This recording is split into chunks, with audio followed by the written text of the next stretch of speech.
Eh bien écoutez, bienvenue à tous, on est avec Romain de la chaîne Physique Geek. Bonjour, bienvenue, merci. Comment ça va? Ça va super. Donc voilà, on s'est rencontrés à The Next Convention, t'es professeur. Je suis vraiment professeur au collège, effectivement. On peut dire de quel collège? Collège Jean Rostand à Trélazé, c'est à côté d'Angers.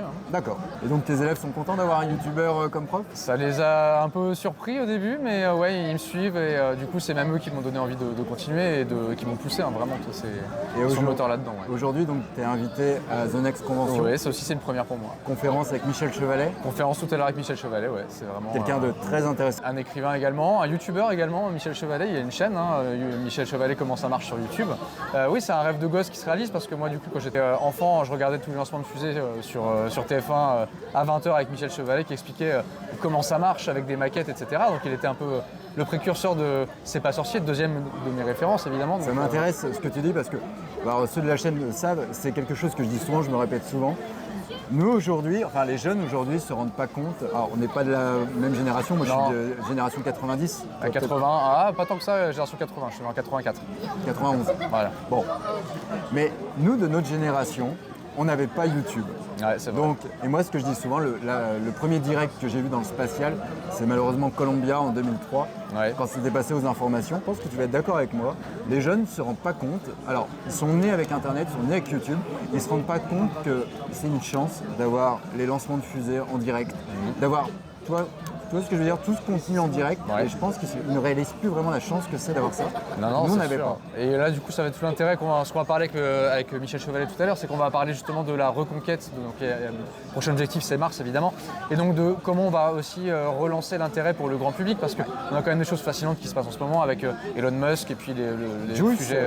Ariane. Effectivement, voilà, Ariane là du coup ils sont là sur le stand. On les a interviewés d'ailleurs. Faut que je le fasse moi aussi, je voulais pour mes élèves leur demander de poser 3 questions. Je peux te passer les micros si tu veux. Ouais, ça marche, merci. et du coup, c'est vrai que l'objectif, ça va être de comment on peut vulgariser, alors qu'on a justement tellement de canaux disponibles maintenant entre chacun son site internet. La NASA a un site internet qui est juste génial, et il y a TikTok, Instagram, YouTube. Comment on fait pour intéresser le grand public, alors qu'à une époque, on n'avait qu'un seul canal de diffusion, les grandes chaînes hertziennes. Là, maintenant, on a tellement de canaux, mais du coup, l'information est un peu noyée. Voilà, comment on fait? J'ai peut-être une théorie, c'est que, comme tu dis, je pense qu'aujourd'hui, c'est tellement devenu accessible, il y en a tellement qu'en fait, les gens se désintéressent. Ils ont pu c'est exceptionnel. Voilà, c'est ça. Et comment on rend sexy quelque chose qui finalement est devenu commun en fait. Voilà, aller dans l'espace maintenant, on lance des satellites tous les 15 jours. Tiens, tu vas être d'accord avec moi, aujourd'hui, même sur la chaîne, je commence à le faire de moins en moins, les Starlink. C'est toujours un exploit, mais c'est tellement devenu, entre guillemets, banal, c'est ça, qu'on s'y désintéresse. Alors qu'une Falcon 9 qui revient sur Terre, c'est énorme. C'est ça, le seul intérêt pour l'instant, c'est, effectivement, ça c'est sûr. L'intérêt, c'est de voir, est-ce qu'ils vont vraiment y arriver, notamment pour Elon Musk quand il lance ses fusées. On parle du Starship, on en parlera pas. C'est ça, le Starship, exactement. Donc voilà, c'est sûr que il y a une espèce de banalisation de l'événement. Comment on rend ça sexy? Alors effectivement, c'est tout ce qu'on va se poser avec Michel Chevalet tout à l'heure comme question, c'est comment rendre la conquête de Mars sexy, quels sont les enjeux politique, mais surtout nouvellement économique maintenant, avec justement, on arrive dans le secteur du privé avec Elon Musk, et ça peut être des choses qui sont inédites un petit peu. Il y a l'argent, on manque d'argent en ce moment un peu dans le monde. Pourquoi on subventionnerait des fusées alors qu'on a besoin d'argent pour sauver notre planète? Bref, il y a tout un débat là-dessus qui va être très intéressant. Personnellement, je ne sais pas si on mettra dans le montage, mais pour moi la planète, je ne vais pas dire que c'est une cause perdue, mais quoi qu'on fasse, elle est destinée à disparaître. Alors pour moi, c'est peut-être pas un bon discours, mais la sauver, d'accord, mais on ne pourra pas la sauver. Enfin, je veux dire, quelque chose qui vit, c'est quelque chose qui meurt. Alors, la sauver, la planète, elle n'a pas besoin. Elle n'a pas besoin, c'est nous en fait. Elle se renouvelle automatiquement. C'est l'espèce humaine qu'on essaie de sauver, c'est pas la planète. La planète, elle va très bien sans nous, elle s'est très bien débrouillée. C'est un peu un ordinateur. Après nous, c'est un peu un ordinateur qui se reboot. C'est ça, voilà. Les catastrophes naturelles, c'est quand elle nous dit il y a un truc qui va pas, les mecs. C'est ça, voilà. Donc du coup, elle survivra à nous. Je suis pas inquiet pour elle. C'est plus nous, l'humanité, en fait. Voilà, qu'est-ce qu'on va en faire après. Et puis Mars, comme tu dis, c'est hyper intéressant. Faut pas oublier. Alors je peux me tromper, mais dans moins de 5 ans, on envoie une nouvelle mission. Exact. Pour aller récupérer les échantillons de Persévérance. Exactement, c'est ça. Il y a tout un intérêt. 2026-2028 normalement. Jupiter, c'est d'actualité. On a eu les sondes Lucie. Ouais, exact. On a eu la sonde Joyce. Donc que ça soit la NASA ou l'ESA, on se met dedans. C'est ça. Ils ont abandonné un peu le projet Vénus. Il y avait un projet pour aller sur Vénus. Bon, de toute façon, c'était une mission suicide. Ouais, c'est sûr. Mais Vénus c'est hostile, ça c'est sûr. Mais Mars, il y a les Chinois aussi qui s'y mettent beaucoup. Les Chinois aussi, ils ont des missions sur Mars qui vont arriver bientôt avec des lanceurs. Pareil, toujours c'est pour fouiller Mars, le sol, faire des prélèvements, analyser le sol, l'atmosphère. Est-ce qu'on pourra, alors pas faire comme Elon Musk dit, terraformer Mars, ça c'est de la science-fiction. Faut la polluer. Voilà, faut la polluer à coup de bombe atomique. Non, c'est pas possible, c'est irréaliste ce qu'il dit. Mais voilà, donc c'est vrai que tout l'enjeu c'est de connaître mieux Mars. C'est du marketing. Mais repousser les limites de l'humanité, finalement c'est le propre de l'homme, explorer jusqu'où on peut aller. C'était sur Terre déjà. Puis maintenant que la Terre, on connaît à peu près tout, à part les fonds marins aussi, c'est un autre enjeu. Les grands fonds marins, maintenant qu'on sait, on peut y aller. Mais du coup, la prochaine étape, c'est Mars, notre voisine. Voilà. J'ai une question pour toi en tant qu'expert en physique, intéressé de l'espace et professeur. Voilà. Pour toi, est-ce que le Starship, c'est un coup marketing ou il y a une réelle ambition derrière? Je pense que malheureusement, la réponse, elle est un peu les deux. C'est-à-dire qu'en fait, il y a une ambition, il y a un réel projet derrière, un réel intérêt pour Starship. Par contre, effectivement, l'objectif, c'est qu'il ne faut pas oublier que Elon Musk, Jeff Bezos, tout ça sont des hommes d'affaires et que l'objectif, il faut vendre. Voilà, il y a des produits, donc on vend du rêve, on utilise son argent pour vendre une marque aussi. C'est coté en bourse, donc à chaque annonce. On est d'accord, chaque annonce, il y a ça. Comme Tesla, Elon Musk l'a déjà fait, il avait dit une connerie, les actions de Tesla avaient baissé. C'est ça, voilà. Donc du coup, après, c'est la question, ça c'est une question ouverte, vous avez 2 heures pour y répondre. C'est-à-dire, est-ce que le marketing va servir la science ou est-ce qu'elle va la desservir? Ça, c'est une grande question à laquelle je n'ai pas la réponse. Et comme rien n'est blanc, rien n'est noir. Voilà. Qu'est-ce que tu enseignes à tes élèves quand ils te posent des questions sur l'espace? Alors, ils ne posent pas trop de questions sur l'espace, malheureusement. Alors, c'est un problème, et ça, j'essaie de corriger ça, mais dans les programmes, l'espace, c'est limité, en fait. On s'intéresse à la création de l'univers, les éléments dans l'univers, donc l'hydrogène, l'essence des étoiles, effectivement, tout ça. On parle d'années-lumière, de distance, etc. Mais l'exploration spatiale, les objets cosmiques, c'est pas plus au lycée, mais au collège, malheureusement, c'est pas quelque chose de vraiment enseigné. Moi, ce que j'aimerais leur faire prendre conscience de l'immensité, en fait, qu'on n'est rien, en fait, aussi relativiser notre place dans l'univers, c'est qu'ils arrivent avec leurs petits problèmes d'adolescents, leurs gros problèmes d'adolescents qui sont énormes pour eux, mais par rapport à l'univers, et par rapport à la Terre, rien que par rapport à la Terre, l'espèce humaine, c'est un battement de page, c'est dans la Bible.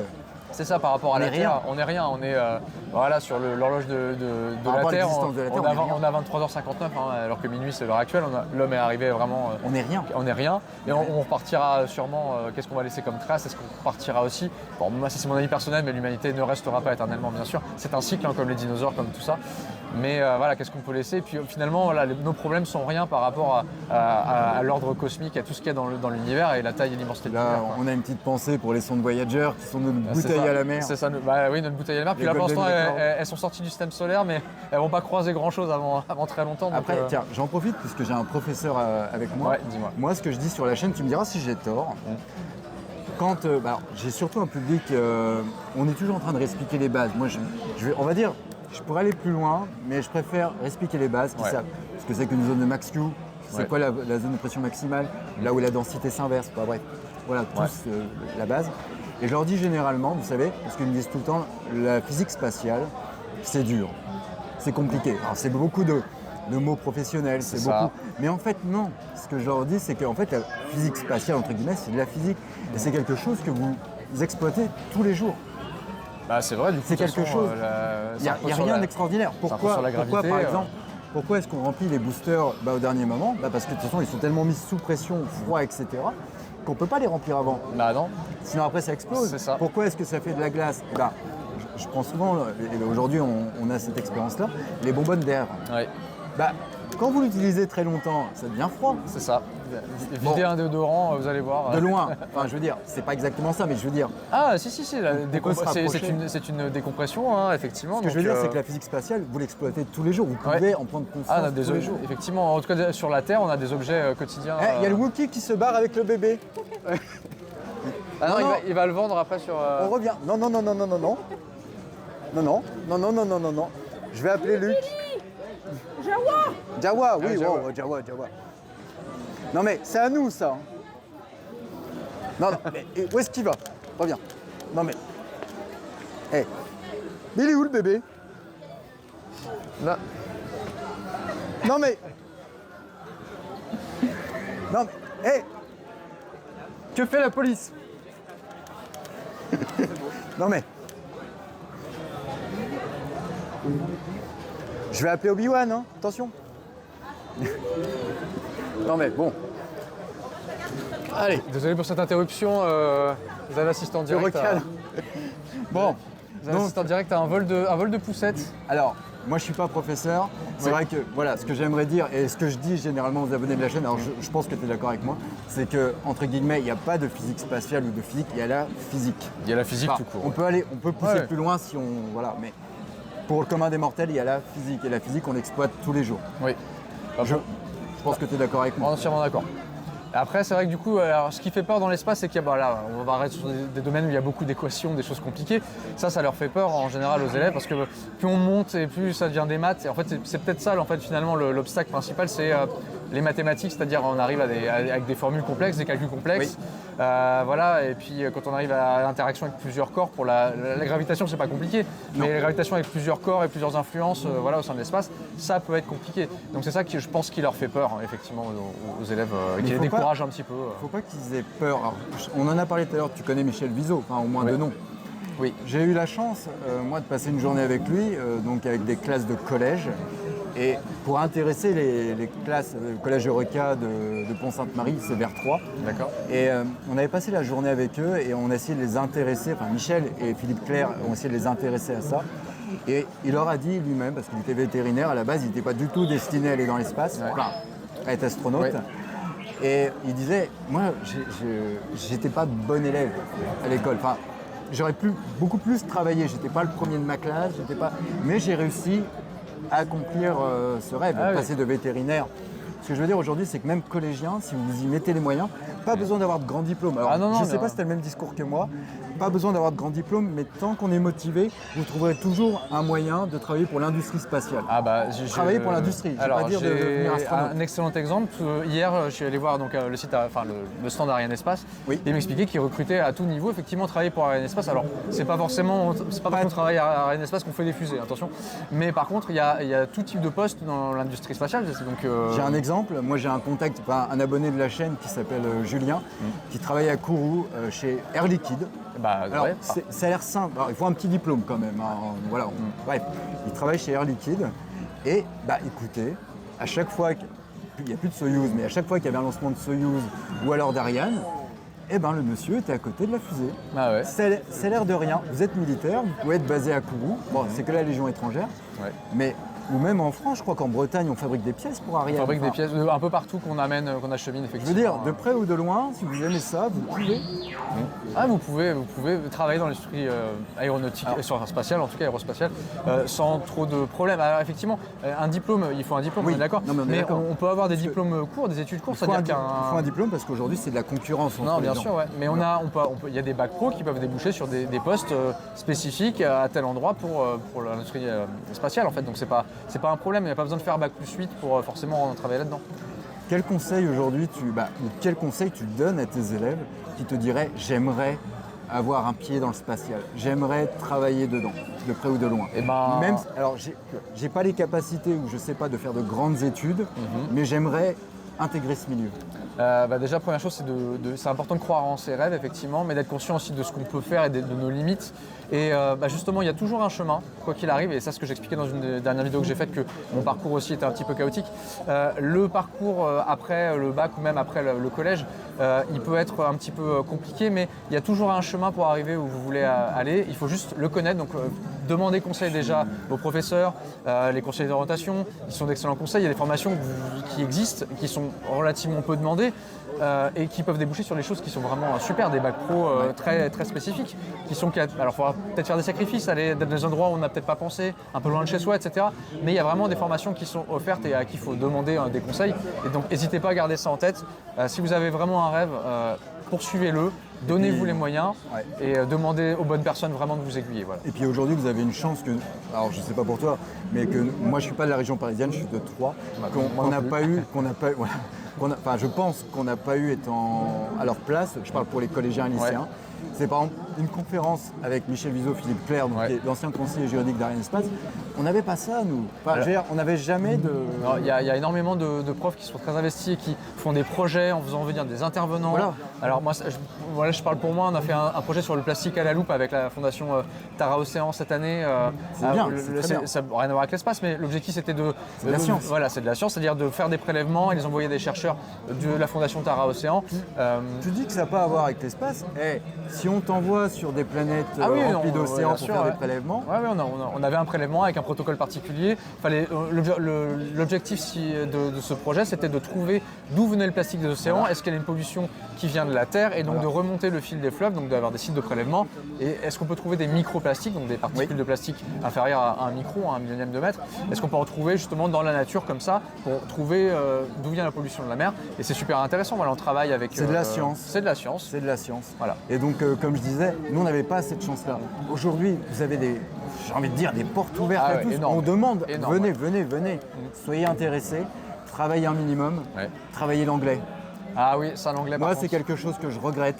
Alors, à mon époque, je suis pas vieux non plus, mais on commençait, on va dire vraiment, à commencer à parler anglais, etc.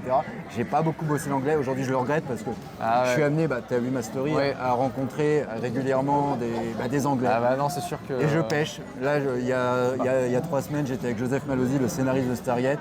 Bon, j'ai un copain qui était traducteur, prof. Il a fait avec moi. Ça, super message. L'anglais, c'est, même dans les sciences d'une manière générale, l'anglais c'est vraiment capital, quoi. Aujourd'hui, je le regrette parce que je parle anglais, parce que j'ai un langage entre guillemets gaming, internet. On connaît tous des mots, on sait se faire comprendre. Shield, sword, on comprend tout ça. On sait se faire comprendre, mais de là à tenir une conversation. Non, c'est sûr. Et puis tous les papiers officiels, les trucs de recherche sont en anglais principalement. Donc si ça vous intéresse et que vous voulez lire des papiers, des documents officiels, voilà. Vous voulez être vidéaste sur YouTube, parlez anglais parce que quand vous allez recevoir votre relevé d'impôt, oui, c'est ça. States of America, c'est ça. Ils rigolent pas, même Twitch. Je confirme, il faut remplir sa déclaration. Je l'ai fait aussi. Puis on paye cher, ils rigolent pas, c'est pas les impôts français. Ça dépend. Bon, on en parle sans. Non, mais travailler l'anglais. Et puis regarde. Moi, je suis d'accord avec toi sur ce que tu as dit. Moi, à la base, tu vois, je voulais être prof. Je suis intéressé par l'Égypte, par la paléontologie. Je suis intéressé par l'histoire. Donc, tu sais que justement, en fait, les Égyptiens avaient l'électricité au lieu de leur pyramide, on est d'accord.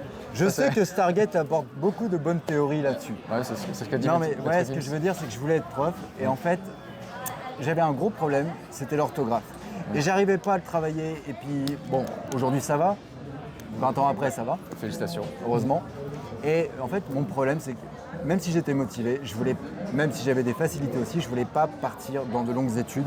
Parce que déjà, je savais que le concours pour devenir prof, il y a un concours. Ça veut dire c'est pas un concours. Même si tu es bon, c'est un concours. C'est ça. On est d'accord. Mais il y a 20 ans, je ne sais pas aujourd'hui. C'est toujours pareil, c'est encore pire aujourd'hui. Bon, même si tu es bon, c'est un concours. Donc moi, je savais que j'avais peu de chance au final. Être prof d'histoire en ayant des problèmes d'orthographe, on est d'accord. Il y a des critères. Bon. Mais malgré tout, j'ai réussi aujourd'hui, je pense, j'ai un peu réussi en prenant des chemins de traverse à accomplir entre guillemets le rêve que je voulais faire, c'était de transmettre ma passion. Je ne parle pas d'enseigner. Transmettre ta passion. Transmettre ma passion. Et aujourd'hui, le peu de fois où j'ai la chance d'intervenir dans des collèges ou des choses comme ça, aider, participer, ça me donne un peu le sentiment d'avoir réussi quelque part. Finalement, être enseignant, c'est transmettre je suis pas enseignant, sa passion. Mais finalement, transmettre sa passion, c'est un peu tout ce qu'on fait, que ce soit en classe ou sur les réseaux ou tout ça. On a une passion, on en parle et c'est ça qui aussi fait bien les gens. Quand on sent que ça transpire et que les gens, on voit que nous, on est intéressés quand on en parle, c'est ça qui aussi suscite l'intérêt chez les gens. Mais en tout cas, on va s'adresser aux jeunes collégiens ou lycéens. Ouais. C'est le moment. Aujourd'hui, toutes les industries vous recherchent. Oui. Alors, peut-être que vous finirez pas bac pro, vous finirez pas, mais tout est possible. Mais avec un CAP, je pense que, on peut pas avoir potentiellement, on peut démarrer en bas de l'échelle, mais on peut avoir une grosse carrière. Ah oui, non, de toute façon. Je pense. Oui. Je suis plus dans le scolaire. Non, de toute façon, il n'y a pas de saut métier, c'est pas parce qu'on ne fait pas des études longues. Voilà, et puis on a besoin de tout le monde. Et puis il y a aussi des gens qui font des études très courtes et qui réussissent excellemment bien leur vie. Enfin, tous les artisans, je pense, les boulangers, bouchers, tous les CAP comme ça, ce sont des gens qui gagnent bien leur vie, qui sont heureux de faire leur travail, qui ont une passion aussi. Hein. Si vous êtes intéressé par les sciences, moi je vous invite, si vous êtes parisien, malheureusement, allez au RCE. C'est tous les 2 ans, si je ne me trompe pas. Je pense que tu connais. Ouais, je connais bien sûr. Ça peut intéresser. Bon, c'est beaucoup de télescopes. Moi, je suis pas très télescope, mais il y a beaucoup. Moi, j'ai assisté à la conférence de James Webb. C'était magnifique. Enfin, voilà. Puis il y a beaucoup de personnes très motivées, très passionnées. Et c'est ça qui est bien, c'est que dans le monde des sciences, c'est des gens qui sont passionnés. C'est ça. On n'est pas là pour. J'ai envie de dire, on n'est pas là pour faire de l'argent. Non. La science, c'est pas là. Enfin, entre guillemets, pas pour faire de l'argent. C'est forcément lié, mais en tout cas, c'est pas. Il faut de l'argent. C'est plutôt l'inverse. Il faut plutôt de l'argent pour faire de la science, que la science rapporte de l'argent. C'est plutôt dans ce sens-là. C'est ça. Eh bien écoute, on peut te retrouver sur quel réseau Principalement, je suis très actif sur Instagram et TikTok. Facebook nouvellement aussi, ça a pris une tournure assez sympathique Facebook. Les lives Facebook alors j'ai pas de live, je fais des lives, j'ai pas encore fait de live en fait, un peu sur TikTok comme ça pour m'amuser, mais gaming, rien à voir avec, juste comme ça pour m'amuser, ça a choqué mes élèves de me voir en live, ils étaient tous derrière le stream, c'était très rigolo. Non mais principalement voilà, Instagram et TikTok, donc PhysiqueX, la chaîne PhysiqueX. YouTube aussi, je vais essayer de ressusciter ma chaîne, mais voilà, qui est un petit peu en perte de vitesse. On a tous ce problème. Voilà. Et voilà, sur tous les réseaux de toute façon, sauf Twitter. À part MrBeast, tout le monde a ce problème. C'est ça, à part MrBeast. Non, mais écoute, c'était hyper intéressant. Est-ce que, imaginons que quelqu'un, je sais pas, d'introverti ou autre, voudrait venir, qui n'est pas un de tes élèves, voudrait venir te poser, tu tombes sur cette vidéo, voudrait venir te poser une question. Est-ce qu'il peut venir te contacter en privé ou pas? Je réponds absolument à tous mes abonnés, ce qui fait râler ma compagne et mes enfants parce que du coup je vais toujours avec mon téléphone. Je réponds à tout le monde, à une exception. Soyez poli. Non, alors oui, ça, en général, j'ai pas de problème, je fais pas vos devoirs. Voilà. Ça, j'en ai plein qui me disent voilà, dans les DM, ouais, j'ai un problème en physique-chimie. Non, je fais pas vos devoirs parce que je suis pas payé pour ça. Il y en a plein, ils vont se passer le mot, etc. Donc voilà. Par contre, absolument, je réponds à tout le monde sur TikTok ou Instagram. Vous venez me parler en DM, il n'y a aucun problème, je vous réponds. Tiens, pour terminer, j'ai une dernière question. Alors, c'est peut-être un peu tôt pour y poser. Dis-moi. Qu'est-ce que tu penses de ChatGPT? Justement, on parle de devoirs. Est-ce qu'on peut en parler un peu? On peut en parler complètement parce que j'ai un avis là-dessus. Et contrairement à d'autres de mes collègues qui ne savent même pas ce que c'est, moi je suis très intéressé là-dedans. Il faut faire attention. C'est dangereux, c'est pas dangereux. Non, c'est un outil. C'est comme tout. C'est un outil. Il est là. À nous de l'utiliser intelligemment. C'est sûr que si on demande à des élèves, faites-moi un exposé sur machin, et si vous avez ChatGPT, ben oui, moi utilisez-le, mais c'est pas sur ça que je veux vous évaluer. Mais ChatGPT, c'est un outil très intéressant. Par contre, il faut toujours avoir un regard critique sur les sources. C'est qu'un outil, il n'est pas parfait, il dit des bêtises, et du coup, c'est pour ça que l'utiliser, c'est bien, mais lui faites pas confiance aveuglément. Voilà, c'est ça mon conseil. Alors, moi, je suis d'accord avec toi, mais j'ai un avis un peu plus, sur le long terme, un peu plus sceptique. Ouais. C'est-à-dire que je pense que si la nouvelle génération ne fait que d'utiliser ça, ben en fait, ils vont plus rien savoir. Alors, tu vois où je veux en venir? Je suis d'accord. Soit réfléchir par soi-même, ça aussi, vérifier ses sources. C'est un complément. Refaire des calculs, c'est un complément qui peut vous faciliter le travail, notamment un travail de rédaction. Mais par contre, tout ce qui est données, connaissances, etc., ne lui faites pas confiance aveuglément. Recherchez d'autres sources, toujours. De toute façon, c'est mon conseil. Ayez au moins 2 ou 3 sources pour la même information. Ça évitera de dire des bêtises. C'est ce que je fais moi dans mes vidéos aussi, bien sûr. Et surtout, ayez un regard critique sur ce qu'il vous propose. S'il y a des choses refaites vérifier, refaites des calculs, mais ne lui faites pas confiance aveuglément. C'est qu'un outil et il n'est pas parfait comme tous les outils. Et moi, je citerai pour finir ta phrase Michel Viseau qui dit tout le temps « Soyez curieux ». Ouais, soyez curieux, exactement. C'est la base de tout, soyez curieux. C'est ce qui vous permet d'avancer. Et puis c'est vous la nouvelle génération, donc prenez-vous en main, on a besoin de vous. Nous, on va devenir vieux à la fin. On a besoin de vous, effectivement. Nous, après, on passe le relais, voilà, sur les réseaux aussi. Il faut prendre notre place, tout simplement. Pas tout de suite, on est encore là quelques temps. Bah écoute, je te remercie. Est-ce que tu as un dernier petit mot pour finir tout ça? Eh ben, j'ai un dernier petit mot. Non, je crois qu'on a dit plein de trucs. Vraiment, je suis très content d'être à la The Next Convention. Je suis pressé d'y retourner l'année prochaine, même si cette année c'est pas fini, mais je suis déjà réinvité. Et puis évidemment, si vous voulez venir me voir et qu'on discute, je suis disponible. Donc quand je dis je suis pour le physique-chimie, tout le monde me regarde avec dégoût, genre ah ouais non mais j'aimais pas ça. Et alors que moi c'est mon objectif, mes élèves, j'essaie de leur faire aimer la matière. Tout n'est pas parfait dans ce que je fais, j'ai pas cette passion-là, mais au moins il y a la passion, il y a un rapport particulier entre les élèves et moi, parce que du coup, du fait de la proximité des réseaux sociaux, et du coup, voilà, c'est intéressant de changer un peu le paradigme, et c'est pour l'instant, je ne vois que du bénéfique en fait. Et moi j'ai un dernier conseil, quand vous vous adressez par exemple à quelqu'un comme toi, n'oubliez pas, c'est pas parce qu'on est sur YouTube, Instagram, Facebook qu'on est vos copains. Non mais je préfère le préciser. on reste, c'est une image. Enfin, c'est une image. Vrai. On joue pas un jeu, mais ça reste. Il y a quand même une barrière. Mais justement, en parlant de ça, j'ai très étonné que mes élèves justement comprennent la barrière entre. Ça leur arrive de me tutoyer des fois dans les commentaires ou dans les DM. Ça reste la vie numérique. Et puis en classe, j'ai pas du tout. Voilà, ils savent faire la différence. Ils sont très. Il y a le respect des là-dessus. cours, le respect de la classe. Voilà, il y a le respect. professeur. J'ai pas eu de problème particulier par rapport à ça. C'est bien de le rappeler des fois. C'est important. Voilà, les élèves sont quand même suffisamment, ils sont très intelligents par rapport à ça. Ils comprennent les limites, ils savent que sur les réseaux c'est une chose, que dans la vraie vie c'est différent. Et ça c'est très appréciable en fait. Je les remercie pour ça d'ailleurs. Monsieur Chevalet, il est sur YouTube, c'est pas pour autant qu'on va le tutoyer si on ne le connaît pas. Non, ce sera Monsieur Chevalet tout le long Et d'ailleurs. même pour nous, c'est Monsieur Chevalet. C'est ça, exactement. Et bien écoute, je te remercie. Je te remercie à toi de cette opportunité.